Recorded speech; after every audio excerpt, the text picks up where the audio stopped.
அபிஷேகம் உங்களுடைய குணாதிசயத்தை பார்த்து வேலை செய்யறது இல்ல, அபிஷேகம் உங்க அடையாளத்தை பார்த்து வேலை செய்யுது. அப்படின்னா இயேசு கிறிஸ்துவை ஏற்றுக்கொண்டு அவருடைய பிள்ளையா நீங்க தேவனுடைய பிள்ளையா நீங்க இருக்கும்போது கர்த்தர் உங்களை நீதிமானா பார்க்கிறார், உங்களை பரிசுத்தவானா பார்க்கிறார், அபிஷேகம் பெற்றவனா பார்க்கிறார். இந்த அடையாளத்தினாலதான் அபிஷேகம் வேலை செய்யுது.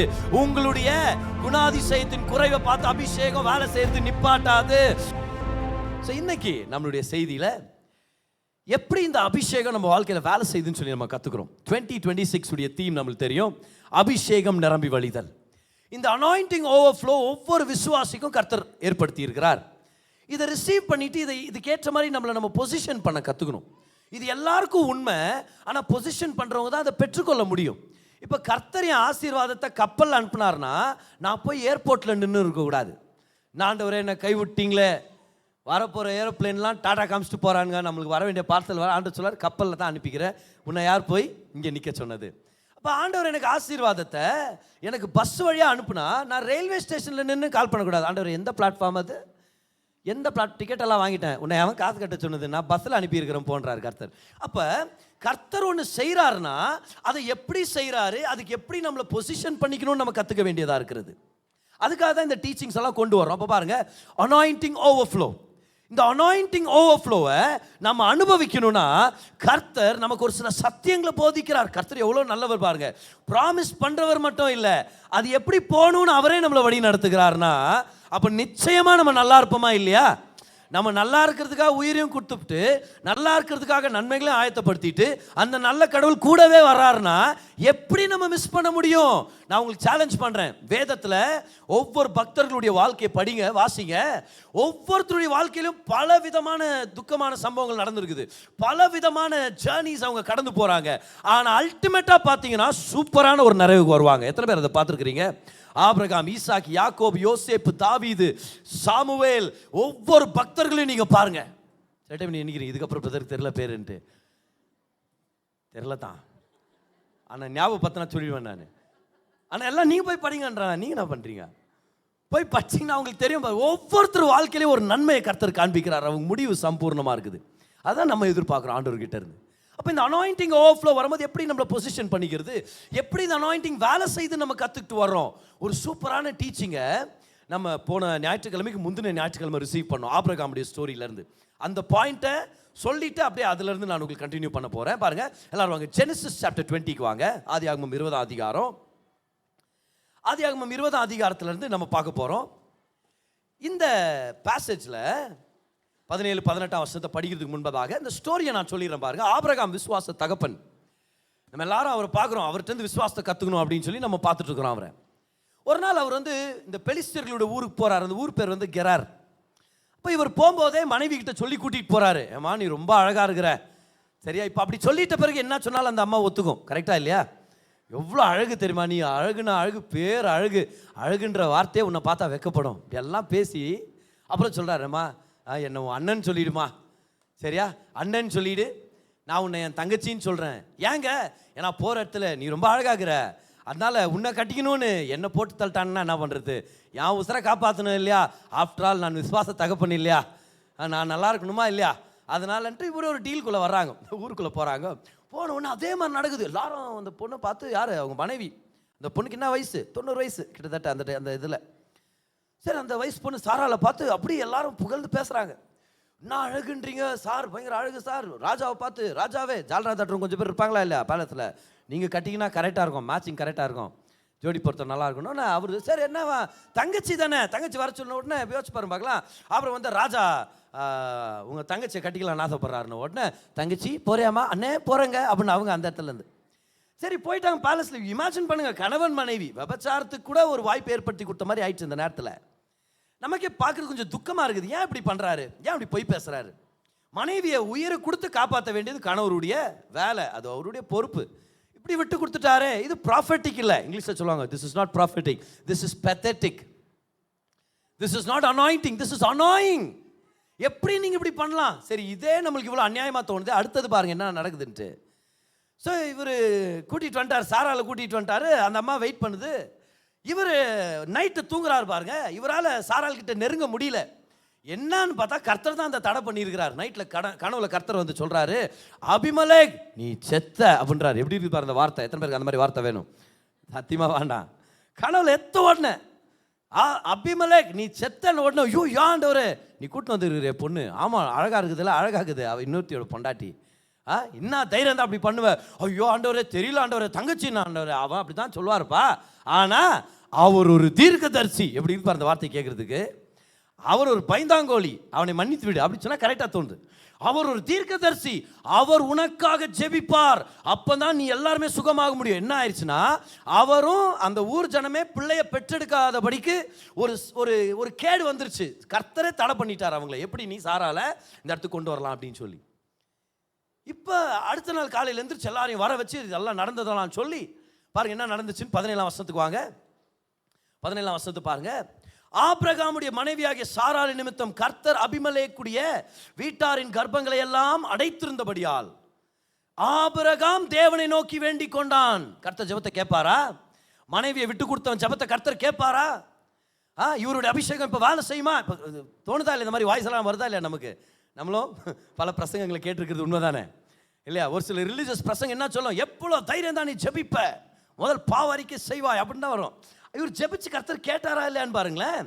அப்பொழுது தேவன் அபிமலேக்கையும் அவன் மனைவியையும் அவன் வேலைக்காரிகளையும் குணமாக்கி பிள்ளை பெறும்படி அனுகிரகம் பண்ணினார். கர்த்தர் அவர் ஜெபத்தை கேட்டாரு, அபிஷேகம் வேலை செஞ்சது. ஆனா கேரக்டர்ல இன்னும் ஒரு சில விஷயத்துல அவர் வளராமலே இருக்கிறாரு.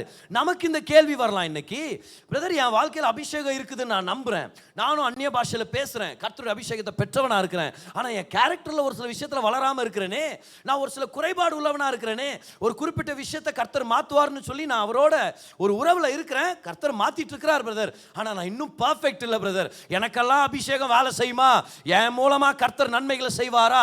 எழுதிக்கங்க உங்களுடைய நோட்ஸ்ல. முந்தின வாரம் நீங்க எழுதலனா, the anointing flows by identity, not by character. அபிஷேகம் உங்களுடைய குணாதிசயத்தை பார்த்து வேலை செய்யறது இல்ல, அபிஷேகம் உங்க அடையாளத்தை பார்த்து வேலை செய்யுது.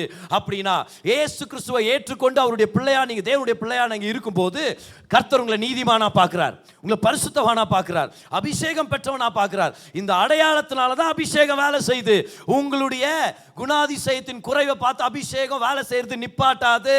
எல்லாரும் சொல்லுங்க, என் மேல இருக்கிற அபிஷேகம், நல்லா சத்தமா சொல்லுங்க, என் மேல இருக்கிற அபிஷேகம் என் அடையாளத்தினால வேலை செய்யுது. சொல்லுங்க, என் குணாதிசயத்தை பார்த்து இல்ல. அப்ப என் கேரக்டர்ல குறை உள்ளவனா இருந்தும் கர்த்தர் என்ன பயன்படுத்த முடியும்.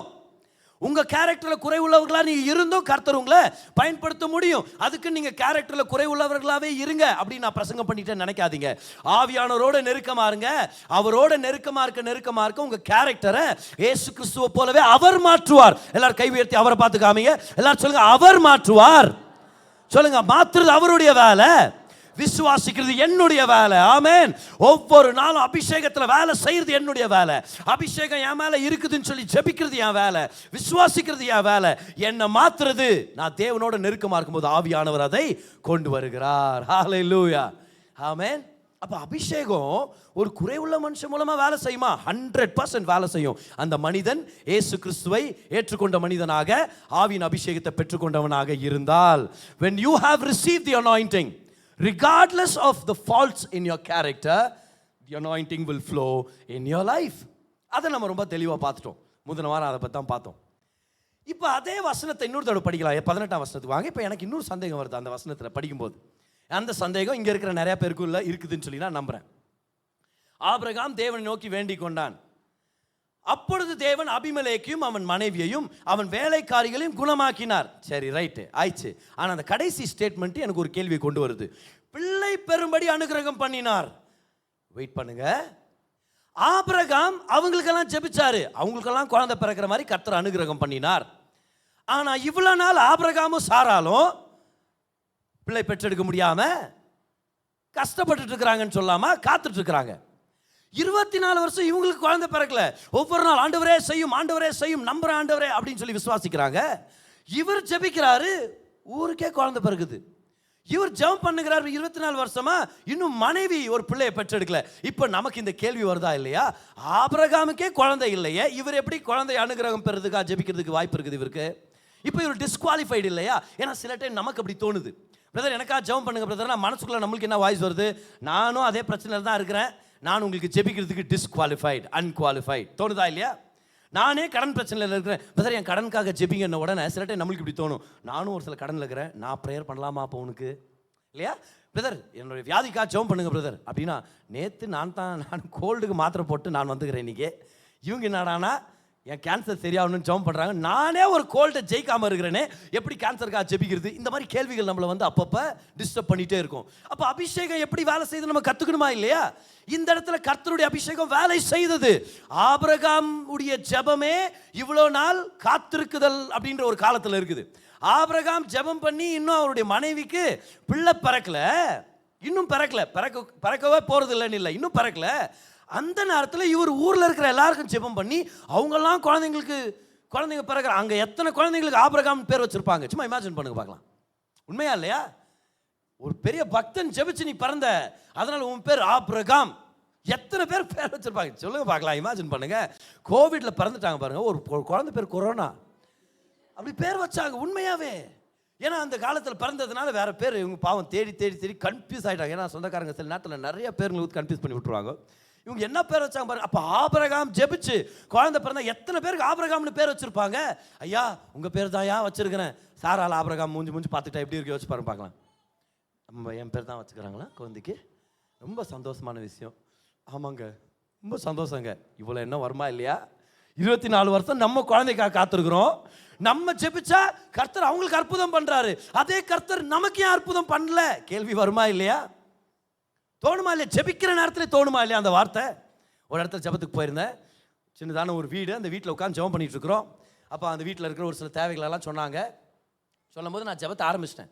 ஆண்டவரே இந்த தேவைகள்லாம் உங்க முன்னாடி கொண்டு வர்றேன் இயேசுவே அப்படின்னு நான் ஜெபிக்க ஆரம்பித்தேன். அந்த அம்மா பாவம் இன்னும் ஒரு ப்ரேயர் ரிக்வெஸ்ட்டை மிஸ் பண்ணிட்டாங்க ஜெபத்து நேரத்தில். நான் ஜெபத்தை ஆரம்பிச்சிட்டேன் பாருங்க, நடுவில் சொன்னாங்க பிரதர் அப்படின்னாங்க. நான் டக்குன்னு கண்ணை திறந்தேன் பாருங்க, நான் ஃபுல்லாக தான் கண்ணை திறந்தேன். நான் அவங்க ஒரு கண்ணு மூடிட்டு இன்னொரு கண்ணு திறந்தாங்க. பிரதர் ஒரு ப்ரேயர் ரிக்வெஸ்ட் அப்படின்ட்டு, ஏன்னா ஜெபத்து நடுவில் கண்ணை திறந்தா பாதி கண் தான் திறக்கணும். இப்போ எனக்கு என்ன தோணுதுன்னா, ஒருவேளை ஆபிரகாமுக்கு அப்படி தோணி இருக்குமோ? எப்படி? ஆபிரகாம் சொல்லுங்க ஆண்டவரே நீ தீர்க்கதரிசி, நன்றி ஆண்டவரே அப்படி கூப்பிட்டதுனால.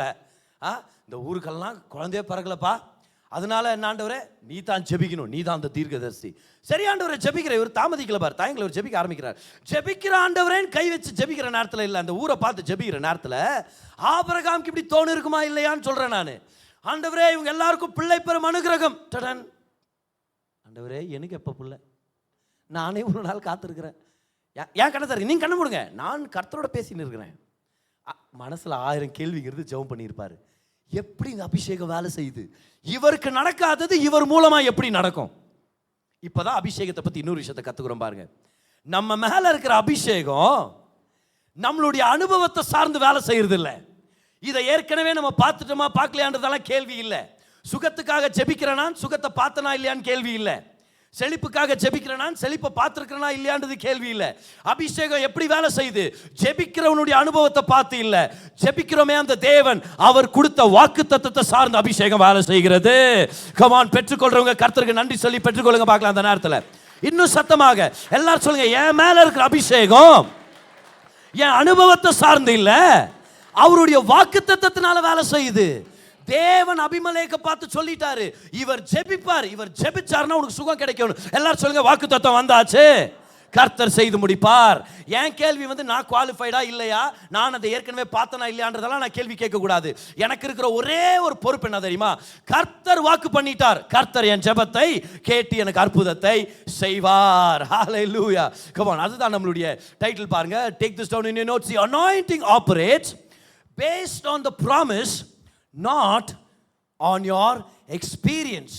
உங்க அனுபவத்தை சார்ந்து இந்த அபிஷேகம் வேலை செய்யறது இல்ல, தேவனுடைய வாக்குத்தத்தத்தை சார்ந்து தான் உங்களுடைய அபிஷேகம் வேலை செய்கிறது. அப்போ நானே ஒரு பிரச்சனையில் இருக்கிறேன், நான் ஜெபிக்கலாமா அப்படின்ற கேள்வியை நீங்க கொண்டு வந்துடவே கூடாது. யோசேப்புடைய வாழ்க்கையில பார்க்கலாம். யோசேப்புக்கு கர்த்தர் வாக்குத்தத்தத்தை கொடுத்தார். யோசேப்பு கர்த்தர் வாக்குத்தத்தத்தை கொடுத்து அந்த வாக்குத்தத்தம் நிறைவேறது கொஞ்ச நாள் ஆச்சு. அவருக்கு ஒரு கனவு கொடுத்தார் கர்த்தர். ஆனா ஒரு நாள் அவர் ஜெயிலில் போட்டாங்க பாருங்க, பண்ணாத தப்புக்கு ஜெயிலில் போட்டாங்க. அந்த ஜெயிலில் 2 பேருக்கு கனவு வந்து அவங்க காலையில் எழுந்திரிச்சு மூஞ்சி தூக்கி வச்சுன்னு உட்காந்துக்கிறானு. என்னப்பா மூஞ்சி ஒரு மாதிரி இருக்குது அப்படின்னா பக்கத்தில் இருக்கிற சொல்லலாம், மூஞ்சி எப்பவுமே அப்படி தான், ஆனால் எனக்கு கனவு வந்துச்சு. சரி என்ன கனவுனா 2 பேர் கனவு வந்துச்சு, அது அர்த்தம் சொல்கிறதுக்கு யாருமே இல்லை. பாரு அப்படி சொன்ன உடனே ஏன் யாரோ ஒருத்தரை பார்த்தீங்க திரும்பி இப்படி பார்க்கக்கூடாது, பேஜாராகுமா இல்லையா அவங்களுக்கு? அவங்களும் உங்களை பார்த்துனாங்கன்னா அது உங்களுக்கு ஒரு பேஜார் இல்லையா? இப்போ 2 பேரும் மனசு ஒரு மாதிரி ஆகிட்டுக்குது இவங்களுக்கு. கேட்குறாங்க யோசேப்பிட்ட, எங்கள் 2 பேரும் கனவு வந்துச்சு, அது அர்த்தம் சொல்ல யாருமே இல்லை. இப்போ யோசேப்புக்கு என்ன தோணி இருக்கணும்? நேச்சுரலாக பேசுங்க பார்க்கலாம். 13 வருஷமாக கர்த்தர் கொடுத்த கனவு இவர் வாழ்க்கையில் பாஸ் பட்டன் அமுத்தி விட்ட மாதிரி ஆயிடுச்சுப்பா, நல்ல வீடியோ பார்த்துட்டு பாஸ் பண்ணி விட்ட மாதிரி ஆயிடுச்சுப்பா. அடுத்தது என்ன ஆகுதுன்னு தெரில. அவங்க 2 பேரும் முகம் அப்படி ஒரு மாதிரி இருக்குது. இவர் அவங்கள பார்த்து சொல்கிறாரு, கனவுகள் கர்த்தர் அர்த்தம் சொல்லுவார், சொல்லுங்கப்பா நான் சகாயம் பண்ணுறேன் அப்படின்றாரு. என்ன ஆச்சரியம் அது! யோசேப்பு என்ன தெரியுமா சொல்லியிருந்துருக்கணும்? என்ன கனவு வந்துச்சா, அர்த்தம் தெரியலையா, கனவு வந்துச்சேன்னு சந்தோஷப்பட்டு போய் பட்டு தூங்க, அந்த பக்கம் தூங்க போ. நானே 13 வருஷத்துக்கு முன்னாடி கனவு கண்டு, ஆண்டவரே என்ன பண்ணுறீங்கன்னா ஒன்றும் பண்ணாமல் பண்ணா தப்புக்கு ஜெயிலில் மாட்டின்கிறேன், நான் உனக்கு ஜெபிக்கணுமா, ஏஞ்சி போடி போகிற ராஸ்கேல் அப்படின்னு துரத்தி விடணுமா இருந்துச்சு. ஆனால் யோசேப் சொல்கிறாரு, நான் சொல்கிறேன் வாங்க அப்படின்றாரு. In other words, Joseph did not look at his own experience to pray for others. அவருடைய அனுபவத்தை பார்த்து அவர் பிறருக்கு ஜெபிக்கல, வாக்குத்தத்தத்தை பார்த்து பிறருக்கு ஜெபிக்க ஆரம்பிக்கிறாரு. எல்லாரும் சொல்லுங்க, வாக்குத்தத்தத்தினால அபிஷேகம் வேலை செய்யும். யோபுடைய வாழ்க்கை நம்மளுக்கு தெரியும். அவரே பாவம் ஒரே நாளில் பிஸ்னஸ் எல்லாம் நஷ்டப்பட்டு போய் 10 பிள்ளைகள் மறிச்சு போயிட்டாங்க. உடம்பெல்லாம் கொப்பளம் வந்து ஒரு ஸ்கின் டிசீஸில் அவதிப்பட்டு இருக்கிறாரு. தெரு ஓரமாக உட்கார்ந்துருக்கிறாரு, சாம்பலை தூக்கி தலையில் போட்டுக்கிறாரு, கோணிப்பை எடுத்து மாட்டின்னுக்கிறாரு. அவர் நல்லா கவனிங்க, அவர் ஜெபிக்கிறார் அவருடைய நண்பர்களுக்காக. இப்போ நமக்கு எப்படி இருக்கும்? நீ எல்லாம் ஒன்றும் ஜெபிக்காத, முதல்ல உன் வாழ்க்கையை பாருன்னு தோணுமா இல்லையா? யாருக்காவது சொல்லியிருப்பாங்களா அந்த இடத்துல? உன் வாழ்க்கையை பாரு எந்த கேடு கெட்டு கிடக்குது, நீ என்ன பிறருக்கு ஜெபிக்கிறது? ஆனால் யோபு அப்படி இல்லை, கர்த்தரை ஃபாலோ பண்ணாரு. யோபு தான் சிநேகிதர்களுக்காக ஜெபித்தார், கர்த்தர் அவனுடைய சிறையிருப்பை மாற்றி அமைச்சார். அப்படின்னா தன்னுடைய பிரச்சனை மத்தியில் அவர் ஜெபிக்க ஆரம்பிக்கிறாரு. உங்களுடைய பிரச்சனை மத்தியில் பிறருக்கு ஜெபிங்க, ஆசீர்வாதமா இருங்க. ஏன்னா அபிஷேகம் உங்களுடைய அனுபவத்தை சார்ந்து வேலை செய்கிறது இல்லை, அபிஷேகம் கர்த்தருடைய வாக்குத்தத்தத்தை சார்ந்து வேலை செய்கிறது. நாகமான் அப்படின்ற ஒருத்தர் இருந்தார். அவருக்கு உடம்பெல்லாம் குஷ்டம். ஆனால் அவர் ஒரு படைத்தலைவன். இந்த படை தளபதின்றதுனால நல்லா ஹெல்மெட்டு இந்த கவசம் எல்லாம் போட்ட உடனே அந்த குஷ்டம் தெரியுறது இல்லை வெளியே. இவர் அதை போட்டு போய் ஃபைட் பண்ணி ஜெயிச்சுட்டு வந்துடுவார். அப்பேற்பட்ட ஒரு யுத்தத்தில் தான் போய் இஸ்ரவேல் நாட்டிலேருந்து ஒரு வயசு பொண்ணு பிடிச்சிட்டு வந்துடுறாங்க பாருங்க. நிறைய பேரை சிறப்பிடிச்சிட்டு வந்திருப்பாங்க. அதில் ஒரு பொண்ணை அடிமையாக கூட்டிகிட்டு வந்துடுறாரு, வீட்டு வேலைக்காக அடிமையாக கூட்டிகிட்டு வந்துடுறாரு. ரொம்ப துக்கமாக இருக்குது கேள்விப்படும் போதே நமக்கு. ஒரு நாள் அந்த வீட்டில் வேலை செய்கிற அந்த இஸ்ரவேல் தேசத்து பொண்ணு பாருங்க, அடிமையாக இருக்கிற அந்த பொண்ணு அந்த எஜமானி அம்மாவை பார்த்து சொல்லுது, அம்மா ஐயா இந்த மாதிரி வியாதியில் கஷ்டப்படுறாரு, எனக்கு தெரியுங்க, எங்கள் ஊரில் தேவ மனுஷன் இருக்கிறாரு, அவர்கிட்ட போனால் கன்ஃபார்மாக சுகமாவார், நம்ம ஐயாவை அவரை போய் பார்க்க சொல்லுங்கன்னு. அதே மாதிரி அவர் போய் எலிசாவை பார்க்குறாரு. கர்த்தருடைய வார்த்தையை அவர் முழுசா கீழ்ப்படுகிறார். அதே பிரகாரம் அவர் சுகமாய் வீட்டுக்கு திரும்பி வர்றாரு. சொன்னது யாரு? அடிமைத்தனத்தில் இருக்கிற ஒரு பொண்ணு, அடிமையா பிடிக்கப்பட்ட ஒரு பொண்ணு. இந்த பொண்ணே அடிமையா இருக்குது, ஆனாலும் இது சகாயம் பண்ணிட்டு இருக்குது, ஆனாலும் பிறருக்கு ஆசீர்வாதமா இருக்கணும்னு சொல்லி நினைக்குது. அப்போ உங்களுடைய அனுபவத்தை பார்த்து அபிஷேகம் என் மூலமா வேலை செய்யுமா வேலை செய்யாதான்ற கேள்விக்குள்ள வராதிங்க. வேதனையின் மத்தியில, பிரச்சனையின் மத்தியில, குறைவுகள் மத்தியில அநேகருக்கு ஜெபிக்க கத்துக்கணும், ஊழியம் செய்ய கத்துக்கணும், சேவை செய்ய கத்துக்கணும். ஏன்னா அபிஷேகம் வேலை செய்யும். இது நம்ம அனுபவத்தை பார்த்து வேலை செய்யறது இல்ல, கர்த்தருடைய வார்த்தையை சார்ந்து வேலை செய்கிறது. ஆமென். ஸோ இந்த பாயிண்ட்டை நான் உங்களுக்கு எஸ்டாப்ளிஷ் பண்ணுறேன் இன்னைக்கு. உங்கள் அபிஷேகம் ஃப்ளோ ஆகணும்னா உங்கள் சூழ்நிலையை பார்த்து லிமிட் ஆயிடாதீங்க. எனக்கே குழந்தை இல்லை, நான் எங்கள் ஊருக்கே குழந்தை பிறக்கணும்னு ஜெபிக்கிறது அப்படின்னு ஆபிரகாம் நினைக்கல. தைரியமாக ஜெபிச்சார். ஏன்னா என் அனுபவத்தை பார்த்து நான் வேலை செய்யறது இல்லை, இது எனக்கு கிடைச்சிச்சா கிடைக்கலையான்றது வேற கதை. ஆனால் கர்த்தர் சொன்னாரா சொல்லலையா, அதுதான் முக்கியமான விஷயம். அவர் சொன்னார்னா நான் ஜெபிக்கிறேன். என் வாழ்க்கையில் பார்க்கலனாலும் பரவாயில்ல, நான் பிறருக்காக ஜெபிப்பேன், அவங்க நல்லா இருப்பாங்க, கர்த்தர் எனக்கும் நன்மை செய்ய வல்லவராக இருக்கிறார். நான் ஜெபிச்சு இன்னொருத்தர் சுகமாகறாங்கன்னா கர்த்தர் எனக்கு சுகத்தை தரமாட்டாரா? கமான் சொல்லுங்க பார்க்கலாம். ஹல்லேலூயா. இல்லை ஒரு சில டைம் ஊழியத்தின் பாதையில் ரொம்ப கஷ்டமாக இருக்கும், ஒரு சில கேள்விகள் நம்மளுக்கு வரும். ஏன்னா உண்மையாகவே ஃபுல் டைம் மினிஸ்ட்ரியில் இருக்கும்போது எல்லாருக்கும் கிடைக்கிற ஒரு சில விஷயங்கள் வந்து நமக்கு ரொம்ப சேலஞ்சிங்காக இருக்கும், கொஞ்சம் சிரமமாக இருக்கும். ஸ்கூலில் நம்ம பிள்ளைங்களுக்காக சீட் அப்ளை பண்ணுறதா இருக்கலாம், இல்லைனா முழு நேர ஊழியத்தில் இருக்கிறவங்களுக்கு பொண்ணு பார்க்குறதா இருக்கலாம், கல்யாண விஷயம். இது எல்லாமே என்னென்னா ஒரு கேள்வியை கொண்டு வந்துருவாங்க. என்ன கேள்வியை கொண்டு வருவாங்கன்னா, நீங்கள் முழு நேர ஊழியத்தில் இருக்கிறீங்களா, இவரை நம்பி எப்படி பொண்ணு கொடுக்குறது, இந்த கேள்விகள் வரும். இப்போ முழு நேர ஊழியத்தில் இருக்கிறீங்களா, இவங்க பிள்ளைங்களை ஸ்கூலில் சேர்த்தா இவர் எப்படி கரெக்டாக ஃபீஸ் கட்டுவாரா? ஏன்னா முழு நேர ஊழியர்ன உடனே என்ன நினச்சிடறாங்கன்னா, பாவம் அவர் ஒரு 5-10 ஏதோ கெச்சு எப்படியோ குடும்பத்தை நட்டுறாருன்ற மாதிரி எண்ணத்தில் இருப்பாங்க பாருங்க. ஒரு நாள் என்னுடைய பாஸ்டரை மீட் பண்ணும்போது அவர் இந்த ஸ்டேட்மெண்ட்டை சொன்னார். என்னுடைய வாழ்க்கையுடைய பெர்ஸ்பெக்டிவே மாறிச்சு. அவர் சொல்கிறாரு, பாருங்க ரேஸ்வன், நீ அங்கே நின்று பிரசங்கிக்கிற, உன் பிரசங்கத்தை கேட்டு நிறைய பேர் வாழ்க்கை மாறுது. உன் பிரசங்கத்தின் மூலமா தரித்திரம் ஒழியுது, வியாதி ஒழியுது. உன் மூலமா கர்த்தர் பல பேருக்கு நன்மைகளை செய்து அவங்கள உயர்த்துறாருன்னா, பிரசங்கிக்கிற உன்னை கர்த்தர் காப்பாற்ற மாட்டாரா? உன் வார்த்தையின் மூலமா ஜனங்க ஆசீர்வதிக்கப்படுறாங்கன்னா உன்னை கர்த்தர் ஆசீர்வதிக்க மாட்டாரா? அப்ப எவ்வளோ ஒரு என்கரேஜிங்கான வார்த்தை அது, எவ்வளோ அருமையான விஷயம் அது. இன்னைக்கு ஒரு 5 நோட்ஸ் உங்களுக்கு நான் கொடுக்குறேன். Point to note down. All right, 5 things to note down. These things will change your perspective. உங்க மனதை மாற்றி அமைக்கும். நம்ம சர்ச்சுக்கு வரும்போது எப்பவுமே பைபிள் எடுத்துட்டு வாங்க, அதே மாதிரி நோட்ஸை எடுத்துட்டு வாங்க. சில பேர் பைபிள் எடுத்துட்டு வர மாட்டாங்க, ஆனால் போகும்போது பைபிளோடு போவாங்க. ஓகே, வேற உங்களுக்கு யாரும் எடுத்துன்னு போகாதீங்கன்ற நான் தெரியா. so that you can take down few things and be blessed. எழுதிங்க பார்க்கலாம். Number 1, don't let your pain become an excuse. Use it as a platform to serve others. Don't let your pain become an excuse. அந்த first point கொஞ்சம் நம்ம அப்படியே modify பண்ணலாமா? என்னுடைய new notes பாருங்க. Don't let your pain become an excuse. Use it as a platform to serve others. உங்களுடைய வேதனையை, உங்க வலியை ஒரு காரணமா சொல்லி தேவனை சேவிப்பதை நிறுத்தாதீர்கள். உங்களுக்கு என்ன ஆண்டவரே தெரியும், நானே அவ்வளோ வேதனையில் இருக்கிறேன். ஆபிரகாமுடைய பாஷையில் சொல்லணும்னா, நானே 24 வருஷம் குழந்தை இல்லாமல் இருக்கிறேன். நீங்கள் போய் அவனுக்கு ஜெபம் பண்ணி இவனுக்கு ஜெபம் பண்ணுன்னு சொல்கிறீங்க. ரொம்ப வலிக்குது ஆண்டவரே மனசு, நான்லாம் பண்ண மாட்டேன். உங்கள் வலியை ஒரு எக்ஸ்கியூஸாக வச்சுக்கிட்டு கர்த்தருக்கு ஊழியம் செய்யாமல் போயிடாதீங்க. அநேக தேவ பக்தர்கள் வேதனையின் மத்தியில், வலியின் மத்தியில் கர்த்தருக்கு ஊழியம் செய்தவர்கள் தான். அநேக பாஸ்டர்ஸ், அநேக அருமையான விசுவாசிகள் அவங்க வேதனையின் மத்தியிலே கர்த்தருக்கு ஊழியம் செய்தவரா. இன்னைக்கு நான் சொல்கிறேன் பாருங்க, இன்னைக்கு இங்கே பல பேர், பல தேவ மனுஷர்கள் இங்கே வந்திருக்கிறீங்க. You are serving God with pain in your heart, with pain in your life. உங்க வாழ்க்கையில ஒரு சில வலி மத்தியில நீங்க கர்த்தருக்கு சேவை செஞ்சுட்டு இருக்கீங்க. கர்த்தர் அதை பார்க்கிறார், கர்த்தருக்கு அது தெரியும். அப்படிதான் நடக்குது. ஸ்மித் விகில்ஸ்வர்த் பத்தி எத்தனை பேர் கேள்விப்பட்டிருக்கிறீங்க? ஸ்மித் விகில்ஸ்வர்த் பயங்கரமான கர்த்தருடைய சுகத்தின் வல்லமையில செயல்பட்டவர், அருமையான தேவ மனுஷன். இந்த தேவ மனுஷன் செயல்படும் போது அற்புதம் கர்த்தர் நடத்துவார் பாருங்க, ஆச்சரியமா நடத்துவார். செத்து போன உயிரோட வருவாங்க. கிட்டத்தட்ட 13 பேரை உயிரோட எழுப்பி இருக்கிறாராம். அவங்க மனைவியவே 3 தடவை எழுப்பிட்டாராம் பாருங்க. தூக்கத்துலேருந்து இல்லை, மறிச்சு போயிட்டாங்க. 3ஆவது தடவை அம்மா சொல்லிட்டு இருக்குது பார், நான் ஜீசஸ் கிட்ட நல்லா சந்தோஷமா இருந்தேன், என்னை ஏன் எழுப்புறேன்னு கேட்டுச்சு அந்த அம்மா. சரி, இப்போ அடுத்த தடவை மறிக்கும் போது இவர் விட்டுட்டார், மனசை தேத்திக்கிட்டார், ஐயோ உன்னை விட்டு பிரிஞ்சுட்டேனே அப்படின்ட்டு. ஆனால் இமேஜின் பண்ணுங்க பார்க்கலாம், இப்பேற்பட்ட தேவ மனுஷன் வாழ்க்கையில் ஒரு வலி இருந்துச்சு. ஒரு முக்கியமான பிரச்சனை பாருங்க, அவருக்கு கிட்னி ஸ்டோன்ஸ் இருந்ததுனால சில நேரத்தில் பிரசங்கத்தின் மத்தியில் he'll take a break, go to the restroom போய் அந்த கிட்னி ஸ்டோனை பாஸ் அவுட் பண்ணணும்.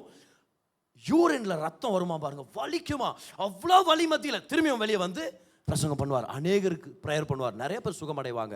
நான் சொல்றேன், செத்து போன உயிரோட எழும்புவாங்க. அவருடைய வலியை அவர் ஒரு எக்ஸ்கியூஸாக சொல்லிட்டு ஊழியத்தை விட்டுட்டு போல, தன்னுடைய வலியை ஒரு பிளாட்ஃபார்மாக மாற்றினார். தன்னுடைய வேதனையின் மத்தியில் அநேகருக்கு சகாயம் பண்ண போனார். டிஜிஎஸ் தினகரன் ஐயா, எத்தனை பேர் கேள்விப்பட்டிருக்கிறீங்க அவரை பற்றி? ஒரு நாள் ஒரு கோரமான விபத்தில் அவருடைய மகள் இறந்து போயிட்டாங்க. மகள் இறந்து போன உடனே முழு கிறிஸ்தவமே என்னென்ன கேள்வியை கொண்டு வந்துச்சு அவருக்கு விரோதமா. இவர் ஒரு தீர்க்கதரிசி தானே, அவருக்கு தெரியாதா அந்த இடத்துல ஆக்சிடென்ட் ஆகும்னு குற்றப்படுத்தி அவரை பரியாசம் பண்ணி எத்தனை பேர் அவரை துக்கப்படுத்தினாங்க. எவ்வளோ பேர் தவறாக எழுத ஆரம்பிச்சாங்க அவரை பற்றியெல்லாம். ஆனால் டிஜிஎஸ் தினகரன் ஐயா சொல்கிறாரு, என்னுடைய மகள் மறிச்ச பிறகு நான் மனம் உடைஞ்சு போனேன், வேதனைனா என்னன்னு நான் தெரிஞ்சுக்க போனேன். இது கர்த்தரால் வந்தது இல்லை, ஆனால் அது மத்தியில் கர்த்தர் எனக்கு ஒரு வித்தியாசமான ஒரு பெர்ஸ்பெக்டிவ் கொடுத்தாரு. அவர் சொல்கிறாரு, அதுக்கப்புறம் நான் ஸ்டேஜில் போய் நான் ப்ரேயர் பண்ணும்போது ஜனங்களை பார்க்கும் போதெல்லாம் என் மனது உருகும். ஏன்னா நான் வேதனை அனுபவிச்சிருக்கிறேன். இந்த மாதிரி வேதனை எத்தனை பேர் அனுபவிச்சாங்களோன்னு என் மனதே உருகும். அந்த மனதுருக்கத்து நிமித்தம் அவர் மூலமா கர்த்தர் வல்லமையா செயல்பட ஆரம்பிச்சார். உங்க வலி உங்களுக்கு ஒரு தடையா மாறக்கூடாது, அது ஒரு படிக்கல்லாக தான் மாறணும். சத்தமா ஆமென் சொல்லுங்க. ஹalleluya. எல்லாரும் சொல்லுங்க பார்க்கலாம், என் வலியை நான் வீணா போக விட மாட்டேன்னு சொல்லுங்களேன். கை வைத்து சொல்லுங்க, I will not let my pain go to waste. Amen. I will not let my pain go to waste. என் வலியை கர்த்தர், அதன் வழியாகவே கர்த்தருக்கு நான் ஊழியம் செய்யறதுக்கு நான் என்ன அர்ப்பணிக்கிறேன். கர்த்தர் உங்களுக்கு பெரிய காரியங்களை செய்வார். ஆமென். பதவி மனதளவில் உடஞ்சு போயிருக்கிறீங்களா, சோர்ந்து போயிருக்கிறீங்களா? அதுலேருந்து வெளியே வர்றதுக்கு ஒரு சுலபமான வழி ஒன்று சொல்கிறேன். The quickest way to recover from your pain is by serving others. The quickest way to recover from your pain is by serving others. ஏதோ ஒரு சம்பவம் நடந்துருச்சு, ஒரு இழப்பு, ஒரு காயம், மனசை உறுத்துது, உங்களை நிம்மதியாக விட மாட்டேங்குது, நைட்டு தூங்க கூட விட மாட்டேங்குது. One of the best things that you can do is encourage 2 or 3 people who you know who are going through something similar. உங்களை போலவே பாடுபட்டு இருக்கிற ஒரு சில பேர் கால் பண்ணி என்கரேஜ் பண்ணுங்க, நேரடியாக சந்திச்சு என்கரேஜ் பண்ணுங்க. அவங்களை நீங்கள் என்கரேஜ் பண்ணும்போது உங்களுடைய வலி நீக்கப்படுறதை நீங்கள் பார்க்குறீங்க. ஏன் தெரியுமா? எவ்வளோ என் வலியை பார்க்குறனோ அவ்வளோ வலி அதிகமாகும். Self centredness always amplifies the pain. நான் எப்போவுமே என்னை பார்த்து என் வலி, என் பிரச்சனை, என் பாவமே, என் பாவமே, என் பெருங்காயமே, என்னுடைய ரத்த காயமே, என் உடைந்து போன உள்ளமே, உங்களுக்கு தெரியுமா பதர் என் பிரச்சனை, உங்களுக்கு தெரியுமா பதர் நான் எவ்வளோ நாள் கண்ணீரோடு இருக்கிறேன்ட்டு? எனக்கு தெரியாது. அதுக்குன்ட்டு வாழ்க்கையில் அப்படியே வாரத்தில் உட்காந்துக்கிறீங்களா? சரி, வாழ்க்கையில் எனக்கு எதுவுமே நடக்காதுன்னு சொல்லி சோர்ந்து போய் உட்காந்துட்டா எல்லாம் மாறிடுமா? என்ன பண்ணும் தெரியுமா? என் வேதனை பெருசு இல்லை, என் சுற்றியில் இருக்கிற ஜனங்க எத்தனை பேர் வேதனையில் இருக்கிறாங்க, அவங்களுக்காக என் அபிஷேகத்தை பயன்படுத்துவேன், அவங்களுக்காக என் ஜெபத்தை நான் கொண்டு வருவேன், கர்த்தர் அவங்களை ஆசீர்வதிக்கும்படி நான் ஊழியம் செய்வேன். The quickest way to recover from your pain is by serving others.